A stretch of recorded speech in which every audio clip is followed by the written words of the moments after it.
Hi, I'm Kaylin. I fix broken air conditioners for a living, but it turns out nothing prepared me for how cold family could be.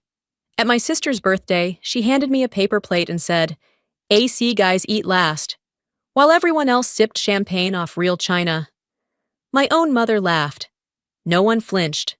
They've been erasing me for years, cutting me out of photos, calling me the help, rewriting memories I paid for. But the day I found out the scholarship they brag about had my name on the check, that was the day I stopped being quiet. What would you do if the people closest to you didn't just ignore your worth, but claimed it for themselves? It was one of those late spring afternoons where everything felt artificially perfect. The backyard was dressed like a magazine spread folded napkins, glass pitchers of lemonade glistening with condensation, and just enough twinkle lights to make the evening feel curated.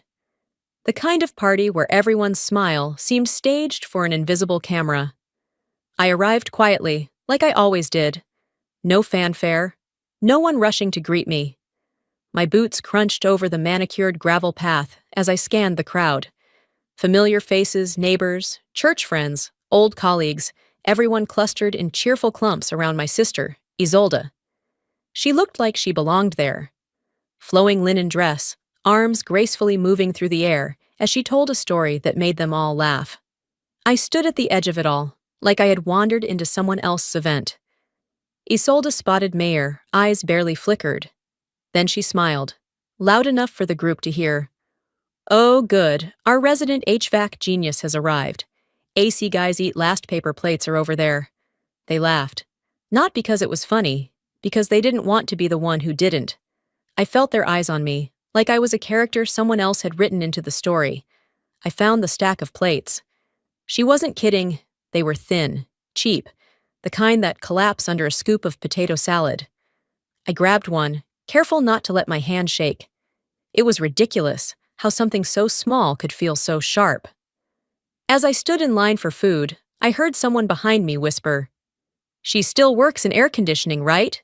"Yes," another replied, "but like small stuff, not real systems." I didn't turn around. I'd heard versions of that my whole life. I scanned the tables. Most were full already, occupied by Isolde's friends or extended family who treated her like royalty. I found a seat near the far end of the garden, behind a decorative trellis, almost like the table was hidden on purpose. The plate on my lap sagged under the weight of food I no longer had an appetite for. My mother, Vera, sat only a few feet away, but she didn't even glance in my direction. Instead, she fussed over Isolde's hair, smoothing it like she was a child on her first recital. Always doting. Always perfect. I was background noise. Every so often, it'd catch someone's gaze, then they'd quickly look away. They didn't want to be caught noticing me.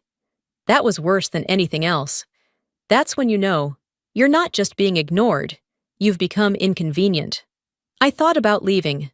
I imagined standing up, putting the paper plate on the edge of the table, and walking out without a word. But my feet wouldn't move. I heard my grandfather's voice in my head, salace calm, and measured like always. You don't need to shout to be heard. Just wait until it matters. He died 5 years ago. Sometimes I wonder if I stopped being visible the same day he stopped breathing. I stayed. I watched Isolde raise her glass for a toast. The crowd leaned in, adoring her. "To family," she said, her voice warm like honey. "And to second chances." A second chance for what? I wanted to ask.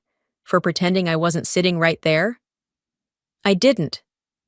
I smiled. The kind of smile you wear when your throat burns. I sipped my drink and played my part. I knew how to do that. I'd had a lifetime of rehearsal. Across the lawn, Isolde locked eyes with me just for a second. Her smirk held subtle, calculated. She knew exactly what she was doing. And I knew something too. She didn't know I wasn't just walking away. I was walking toward a decision.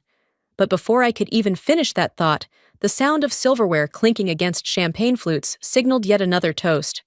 I hadn't moved far. I was still in the garden, a few feet behind one of the catering tables, out of direct view, but close enough to hear.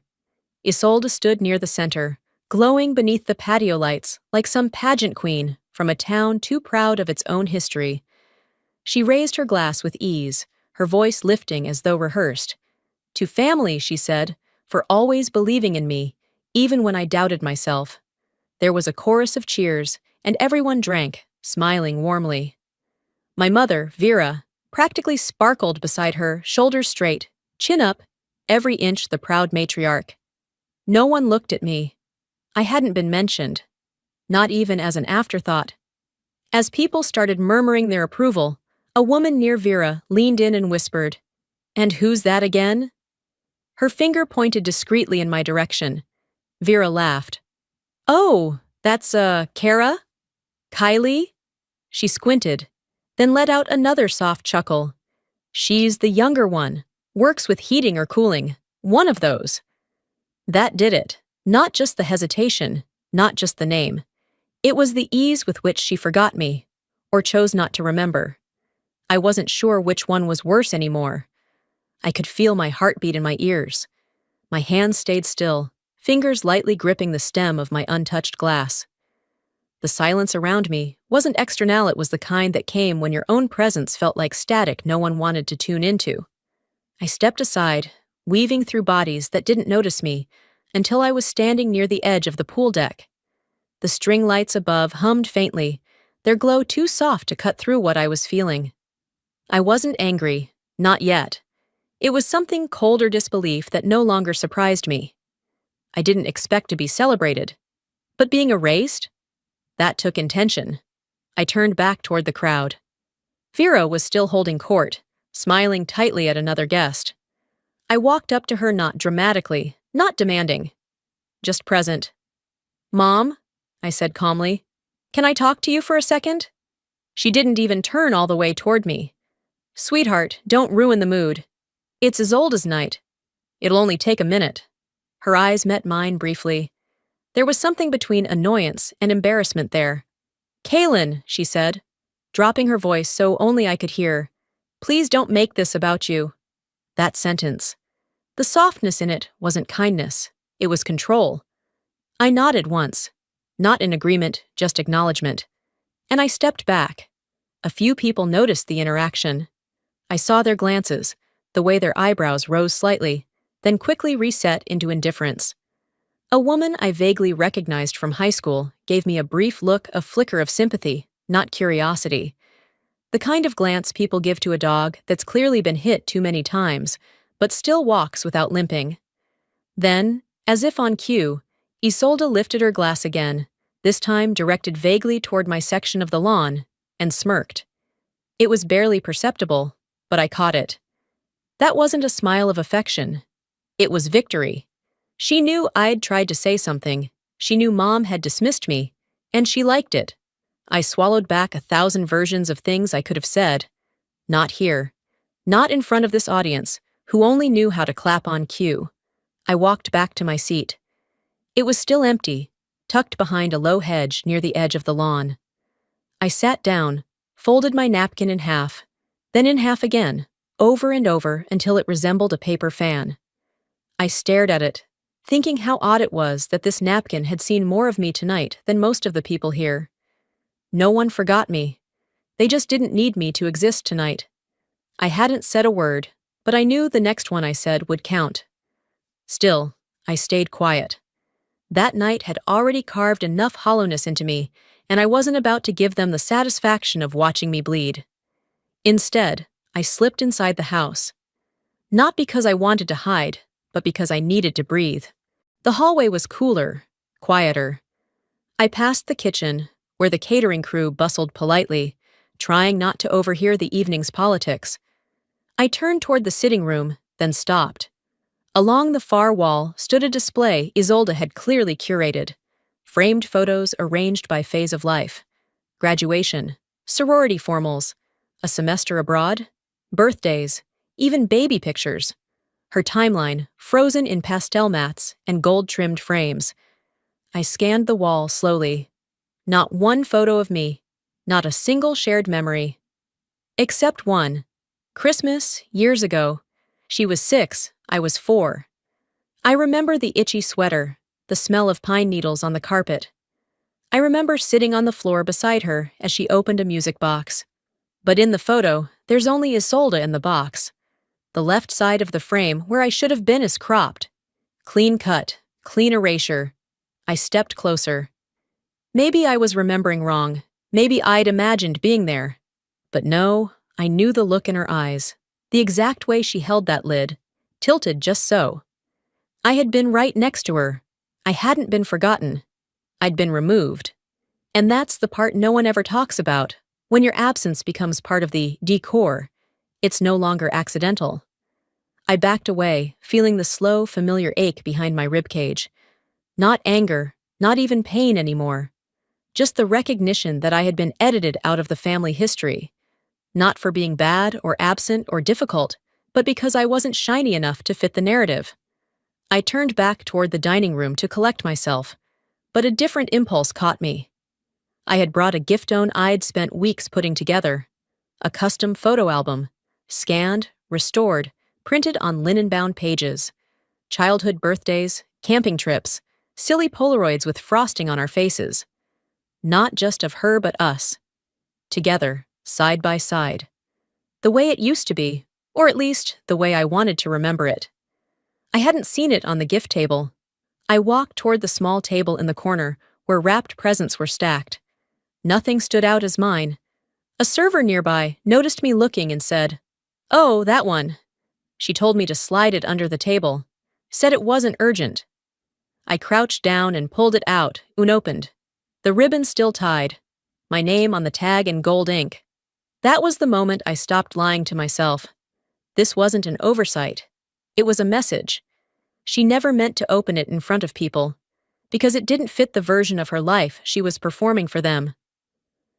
I walked out to the back patio, beyond the edge of the party where the noise faded into cicada hums and distant cars. I sat, hidden behind the hedges, unwrapped my own gift, and opened the album. Photo after photo, each one anchoring a version of the past no one else seemed to remember. Me, holding her after she broke her ankle. Her wearing my hoodie on a trip to Galveston. Us in matching t-shirts from the county fair. Proof that I had existed, not just in the background, but in the center of things, once. I flipped another page and thought, when no one remembers your kindness, it starts to feel like betrayal to yourself to keep offering it. There wasn't sadness in that moment. There was clarity. I closed the album and slid it back into my bag. The party music shifted to something louder, faster. People were dancing now. I hadn't been missed. I stood, brushed the dust from my heels, and looked out across the lights and laughter I wasn't part of. I wouldn't play the kind one anymore. Not because I had turned cruel, but because silence hadn't protected anyone. It had only made me disappear. This ends soon. She thought it was just a game, but it played quiet long enough. As I re-entered the main garden, the air had shifted. The earlier glow of golden hour had faded into the crisp blur of twilight. People were mingling now, a little looser after a few rounds of wine and champagne. Laughter rose from the fire pit area. Someone turned up the music, but I didn't move toward the crowd. I stood by the far side of the patio, arms folded, watching Isolde command yet another moment. She clapped her hands and announced something about gratitude and legacy before walking toward a wooden easel near the back fence. Draped over it was a black cloth, and with exaggerated ceremony, she pulled it down to reveal a collage of frames photos, notes, names. Above the display was a sign carved into reclaimed wood, "To those who carried me here." The applause was instant. People leaned in to admire it, murmuring. I moved closer, careful not to draw attention. I scanned each section, handwritten letters from her favorite professor, a note from her yoga instructor, a quote from our mom about resilience. Even the nail salon lady had a spotsome, recycled wisdom about persistence and polish. I kept looking. Once. Twice. 3 times. I wasn't there. Not a note, not a name, not even a single picture of the nights I stayed up editing her college essays, or the years I worked double shifts to help her cover car payments when Dad refused. They didn't forget, I thought. They erased. The clapping faded. Isolde gave a coy smile, clearly pleased with the display. She stepped aside and said something about starting a trivia game. People began drifting toward the lawn, excited for another round of attention disguised as entertainment. I turned away, my mouth dry. A bench sat tucked near the hedges. I walked toward it slowly, slid my fingers into my wallet, and pulled out my driver's license. It was a ridiculous impulse, but I needed to see it in my name. Kaylin R. Hathaway, still mine, still legal, still real. I ran my thumb along the edge of the plastic. No matter how many times they left it off a wall, or a program, or a group text, it still existed. I still existed. From the other end of the yard, Isolde's voice rang out. "Okay, everyone! Who knows me best?" A few cheers followed. I stayed seated, watching from the shadows. She held up a card. First question. Who loaned me money during my freshman year when I couldn't pay for textbooks? I blinked. Someone yelled, "Vera!" Isolde grinned. "Correct!" The crowd clapped. I froze.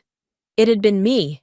I remembered the wire transfer from my savings account like it was yesterday back when I was still on a tech's salary and every $100 hurt. I never asked for her to say anything. I never even expected a thank you. But this? This was theft, not of money, of memory. Nobody turned toward me. Nobody asked. I stood, brushed my dress, and walked directly toward Isolde. She was laughing as I approached, glass in hand. When she saw me, her smile tightened. "If you keep rewriting the truth," I said calmly, "don't be surprised when I write my part back in." She tilted her head, mocking sweetness. "Relax. It's just a game." "No," I replied, voice low. "It's your version of history, and I've let you have it too long." She didn't answer. She didn't have to. Her silence was confirmation. I turned away, slowly, deliberately. I didn't want the crowd. I didn't need applause. But I wanted her to know I wasn't backing down. By the time I returned to my spot on the bench, I didn't feel shaky anymore. I didn't feel invisible. I felt clear. You can only be edited out of the story so many times before you stop waiting for the next page. And I was done waiting. I wasn't asking for recognition anymore. I was reclaiming ownership. As laughter and half-hearted compliments rippled through the backyard, I slipped away from the glow of the lanterns and the clink of wine glasses. There was a narrow stone path that curved around the house, partially hidden behind a line of potted ferns. Small garden lights blinked in and out of the shadows as I walked, each step pulling me further from the noise and closer to what mattered. The path opened into a small alcove where a folding table had been set up, draped in cream linen and adorned with branded pens, favor bags, and glossy brochures. There were framed certificates, 2 testaments to Isolde's bright future and the family's generational impact. But one plaque caught my eye immediately. The Silas Future Leaders Fund mahogany, gold-plated lettering, spotless. I stopped in front of it. My reflection blinked back at me in the polished finish. My name wasn't on it, but I didn't need it to be. They always thought of it as Dad's legacy, I whispered. But it was my signature next to his. I remembered that day. I had been 19. Grandpa Silas' hand trembled as he guided the pen, but mine stayed steady. I had no real money to speak of, just a part-time job and a stubborn sense of duty. Still, ID contributed quietly because Grandpa wanted the fund to live long after he was gone. I'd filed every annual renewal, double-checked every transfer, kept the paperwork legal when no one else was paying attention. Isolde hadn't even come to the signing. She had a photo shoot or a party, one of those vague events that always took precedence. But no one ever remembered that. No one brought up my role. They credited Vera, they praised our father, they centered everything around Isolde if the fund had bloomed from their combined greatness. And I had let them. I hadn't corrected them. I hadn't explained. Silence, I was learning, doesn't just keep the peace, it allows history to be rewritten in real time. Every moment I stayed quiet, the truth got a little blurrier.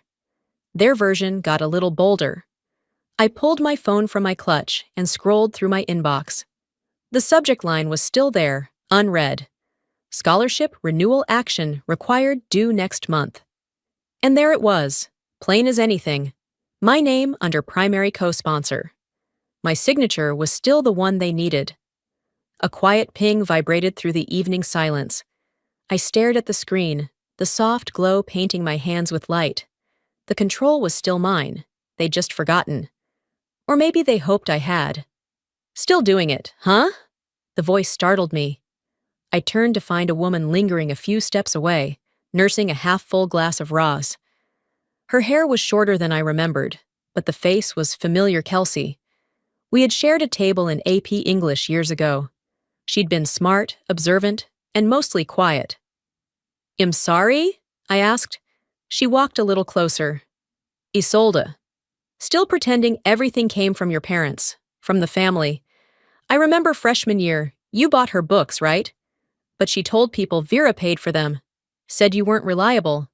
The words didn't sting the way they once would have. That twist in my chest, tight and cold, didn't come. Instead, there was only clarity. It wasn't a misunderstanding. It had never been confusion. It was calculated erasure. The same kind of tidy rewriting that had scrubbed my name off the fund, off the family stories, off every contribution I had quietly made. Kelsey blinked, maybe catching the change in my expression. "Sorry if that was too much." "It wasn't," I said. "It was overdue." She offered a small nod and wandered toward the bar. I stood there a few moments longer, looking at the plaque note with pain, but with precision. Then I moved. I made my way to the edge of the yard, where a low stone wall framed a burbling fountain. The music was faint from here. I could still see Isolde through the trees, laughing beneath hanging lanterns, perfect angles for every selfie. She had no idea I was watching. For the first time, that didn't make me feel invisible. It made me feel powerful. I opened my phone again, created a new draft, and typed, "To the Silas Fund Board, I'd like to request a temporary hold on all scholarship renewals tied to my co-sponsorship, effective immediately. I will be re-evaluating current recipients based on updated considerations of character and integrity. Respectfully, Kaylin R. Hathaway." I didn't hit send. Not yet. But I saved it, and that alone felt like closing a circle I didn't even realize had stayed open for so long. Like reclaiming a room I had quietly stepped out of years ago and locking the door behind me. Back on the patio, guests were gathering coats and thank you bags. The lanterns flickered as the evening drew in. I watched Isolde pose once more, smiling too hard, filters smoothing everything. She didn't see me in the dark. But I saw everything, and I no longer felt like the outsider at my own family's celebration. I felt like the storm gathering just beyond the light, calm, silent, and entirely mine to unleash. She tried to laugh me off the stage, but she forgot who built it. I didn't wander far, just far enough to stay in the shadows, to be forgotten, but not out of earshot. I stood under the pergola near the fence line, arms folded, sipping the last of my drink. Arlo stood beside me, quiet, calm. His stillness wasn't out of place, but I could feel the tension behind it. His jaw was set. His eyes never left the scene. Isolde stood on the small deck platform like it was her stage. Technically, it was. She had organized the entire party to celebrate her latest venture, which was vague on paper, but very loud in real life. There she was, all polished pride, holding the mic like a trophy and a flute of sparkling rose like a crown. She smiled no, posed for her audience. "All right," she called out, her voice drenched in honey and vinegar. "One final shout-out before we wrap up tonight." The chatter faded. Heads turned toward her. Lights strung across the patio flickered gently. The crowd leaned in. "To my baby sister," she said, voice rising slightly, "for showing up tonight with her handyman." A beat, then laughter, sharp, gleeful. Some of it half-hearted. The kind that said, "I don't get it, but I'm gonna laugh anyway." One person let out a shrill whistle. Another clapped once. My name was never spoken, but the target was clear. I felt it land like a slap that didn't sting me, but echoed off Arlo. He didn't shift, he didn't blink. But I saw it, heard it. And in that moment, he waited. He didn't speak for me. He didn't try to shield me. He waited to see what I would choose to do. I handed him my glass, and I walked. Every step across the lawn felt heavier than the last. But not with Shimeno. I was done with that.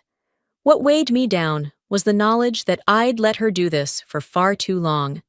Isolde had always found a way to make me small, always in passing, always with an audience.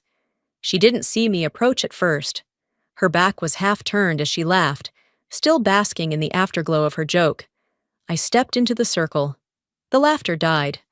I stood just close enough to smell the sickly floral perfume she used, God. That scent. It took me back to high school, when she'd spritz my pillows just to make me angry before bed. Always a joke, always a jab. She blinked at me. I didn't raise my voice. I didn't need to. Mock me all you want, I said, steady and clear, but don't drag Arlo into your insecurity parade. For the first time in a long time, she didn't have a comeback ready, just a flicker of confusion. Then she smirked, that trademark tilt of the head. Hez a big boy, he can take it. I nodded once. So can I. But I won't, not anymore. Silence, no applause, no gasps, just a quiet that carried weight. People exchanged glances, no one interrupted. I turned and walked away. I didn't need to stay for her reaction. I already knew it. Shed smirk, maybe roll her eyes, maybe whisper something biting to the person next to her. But I'd already won the only thing that mattered. I didn't shrink. Later that night, Arlo and I sat side by side on the back steps of my place, shoes kicked off, feet on the cool brick. The stars above were faint, barely visible past the trees, but the quiet was good. Clean. He leaned forward, elbows on knees, fingers laced.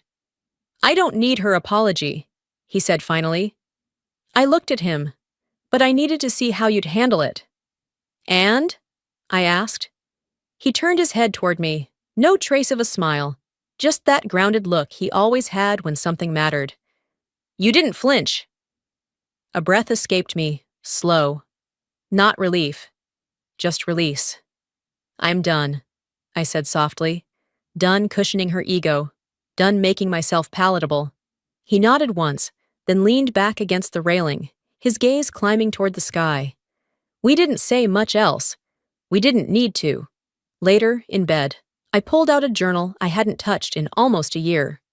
Most of the pages were empty, save for a few hopeful entries near the front. I turned to a blank one and wrote, "No more shrinking, no more silence, no more pretending." The pen lingered in my hand before I closed the journal. The words felt final, like vows. My phone buzzed on the nightstand, a calendar alert. Family brunch at Isolde's 10 a.m. I stared at it, then deleted it. Instead, I opened my laptop and pulled up the draft email I'd written the night before. The one about the scholarship trust I had helped fund. I didn't send it. Not yet. But I flagged it. Labeled it high importance. Isolde would wake expecting my usual silence. She'd expect me to show up, sit through coffee, and perform civility while being talked over, dismissed, used as a backdrop to her own highlight reel. But tomorrow the chair would be empty. And the silence I left behind? It would be louder than anything I ever said. She played loud. I ended it silent. Sunday morning drifted in without fanfarino buzzing phone. No urgent emails. Just the low hum of a quiet city. I'd parked near my usual cafe on South Congress, a modest corner spot with good coffee and better silence. Halfway through a sip of something barely warm, my screen lit up. Langford Silas Fund. Subject, you'll want to hear this? No body text, just an audio file. I didn't hesitate. I tapped play. Her voice. Isolde. She was giggling, her words slurring slightly from what sounded like an early buzz. Background chatter. The clink of glasses, maybe a wine bar. Her voice was smug, careless. Oh, please. I just have to smile for a few months. The money's basically free. I don't even have to pretend that hard. Another woman laughed along, someone who clearly wasn't loyal anymore. Maybe she never was. The recording ended. Silence filled the car again. Outside the window, people strolled by in slow motion. Inside, plates clinked behind the caf glass. Life was still moving, but I had stopped. I didn't speak, didn't scream, didn't even blink, because this wasn't just betrayal. It was mockery. Isolde had never respected the scholarship. She'd treated it like a performance, a role to play until the check cleared. But now the curtain had fallen, and someone whoever sent the file had made sure I had a front row seat. I didn't need to know who. All I needed was the truth. And now I had it. I opened my email, fingers steady, and typed 5 calm, deliberate lines. I acknowledge receipt of the attached audio. I approve the immediate suspension of all scholarship funds under my co-sponsorship. Effective today. Please confirm receipt. Kaylin R. Hathaway. I hit send. And for the first time in a long while, I let myself breathe. That afternoon, I arrived at brunch, a rooftop setup Vera had arranged at some boutique hotel, with linen menus and overpriced garnishes. Arlo wasn't with me. I told him this one wasn't worth the energy. Vera greeted me with a thin smile and a tight hug. "Let's keep it civil today," she whispered, like a warning. I smiled back. "Not fake, just final, already handled." She looked puzzled, but didn't press. I found my seat across from Isolde. She was mid-sentence, fluttering through talk of alumni committees and international panels, her laughter trailing the way perfume does designed, distant, untouchable. She hadn't seen the email yet. Her phone lay flat on the table, face down. So I waited. 15 minutes in, as Vera complimented the waiter's French accent for the 3rd time, Isolde casually picked up her phone and tapped the screen. That's when it happened. No gasp, no theatrics, just stillness. Her entire expression shifted, not collapsed, but hardened. Her posture shrank in, her shoulders pulled taut, jaw clenched. She stared at the screen for a long time, eyes flicking back and forth, as if rereading something she couldn't unsee. She lowered the phone slowly. The mimosa in front of her remained untouched. "Excuse me," she said, voice low. "I need to make a call." No one asked questions. No one offered to go with her. She stood and walked away, her heels clicking too loudly on the tiled floor.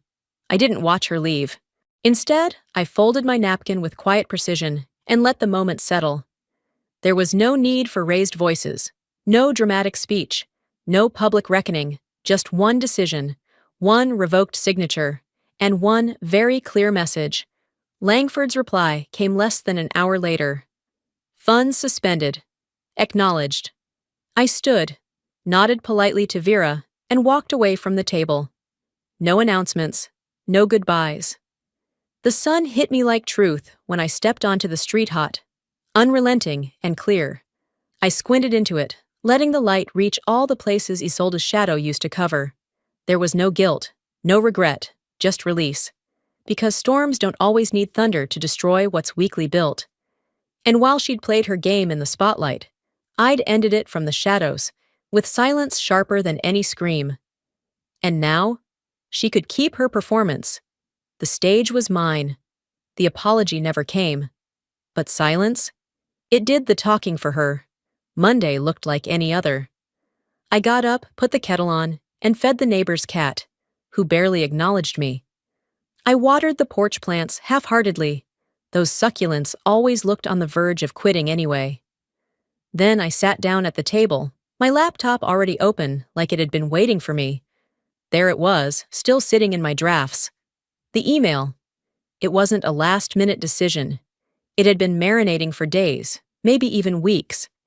Every time I hovered over the send button, something inside me wavered, not out of doubt, but conditioning. That old reflex to smooth things over, to make sure everyone else stayed comfortable. Not this time. Subject: formal withdrawal of co-sponsorship Silas Fund. I didn't change a word. It was precise, factual, and unemotional. No accusations, no barbed sentences. Just the truth. I read it one last time and clicked send. No dramatic music cue.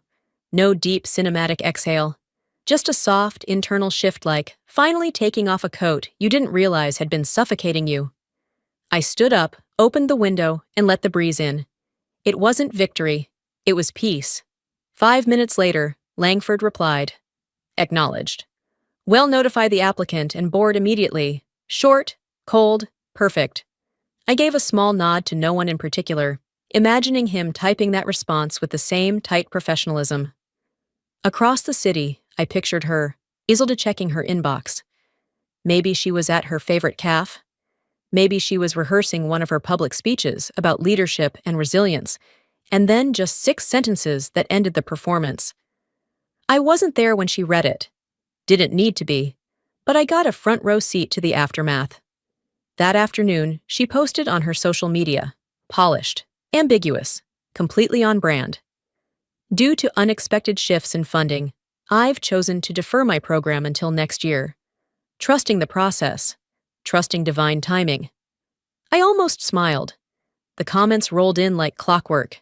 Proud of you for handling this with such grace. God's delays are not denials. Setbacks are setups. You've got this. Let them believe what they want. Because this wasn't about punishing her.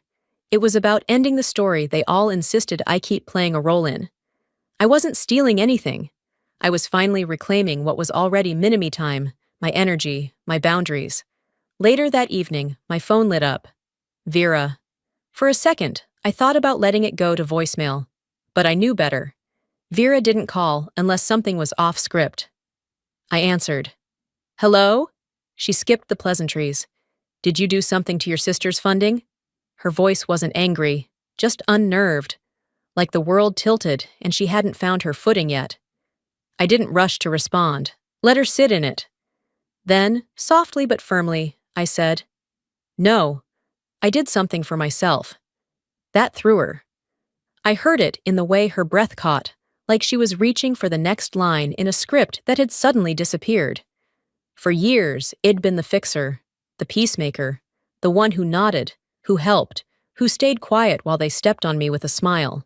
That person? She retired. I didn't explain myself, didn't offer details. I ended the call gently and didn't pick it back up, because I owed no one a defense for finally choosing myself. That night, the silence in the house felt different. Not hollow-earned.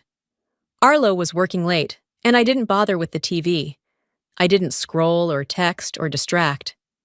I lit a candle, poured jasmine tea into a wide ceramic mug, and sat on the rug by the window. Outside, the world kept spinning. Porch lights blinked on. Someone walked their dog. A car idled at the stop sign before disappearing into the quiet. Inside, it was just me. But for once, that wasn't lonely.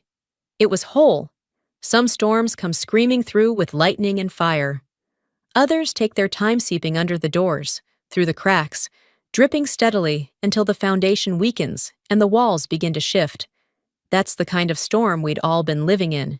But when the ceiling caves, no one gets to pretend they didn't see the water stains. Let them act surprised. Let them say they didn't know. I'll know the truth. I'll know exactly when the first drop landed, when I hit send. And it wasn't revenge. It was release. 3 days after I sent the email, a package arrived at my doorstep. No name on the return label. Just an address I hadn't seen in years, an old storage facility in Pflugerville I'd forgotten even existed. I brought it inside, opened it slowly. Inside, an old banker's box. Dusty, taped unevenly. Underneath a faded blanket was a manila envelope. No postage, just my name. The handwriting made my chest tighten before I even touched it. Silas. It was his handwriting. I sat down at the kitchen table. My hands didn't shake, but my breath caught as I slid my finger under the seal. To the granddaughter who kept the promise when no one was looking. I stopped reading, just sat there, closed my eyes. The letter wasn't long. He'd written it sometime before the fund was finalized, dated in blue ink at the top. He thanked me for staying beside him during the long hours of paperwork, for showing up when no one else had time. He said, "You're not loud, you're not flashy, but you show up. You follow through. That's how I knew you'd carry this forward. That's why your name is on the signature line, not theirs." I cried, but not the way I had before. It wasn't grief, or rage, or the sting of being ignored. It was relief. a release I didn't know my body had been holding for years. Later that week, word began to ripple through the family. Not because of me, but because Isolde's version of the story was starting to crack. Some cousin from Arkansas messaged me. What happened to Isolde's program? A distant aunt asked, why would Langford cut her funding like that? And then there was Vera. She called on a Thursday evening. I answered. Kaylin, what did you do? I waited. Let her question breathe. I didn't do anything, I said. I just stopped pretending. Can't we all just move on? I already have. There was silence on the other end. No outrage, no plea. Just the quiet realization that her usual tools guilt, image, family reputation didn't work on me anymore. That weekend, she sent an email invite, family reset dinner, let's heal together. I declined. Instead, I visited the scholarship office downtown. I handed them a framed copy of Silas' letter and asked that it be kept with the official records. This belongs with the history of the fund, I said. It tells the part no one else recorded. The receptionist gave me a quiet smile and nodded. I walked out of that building lighter, not because it won anything, but because I was no longer trying to be chosen by people who never intended to see me. That evening, Arlo and I took a walk through the park near my place. It was quiet, a few kids on bikes, the smell of grilled food in the distance. We passed a community center under renovation. A new sign was being installed, mentorship, growth, connection.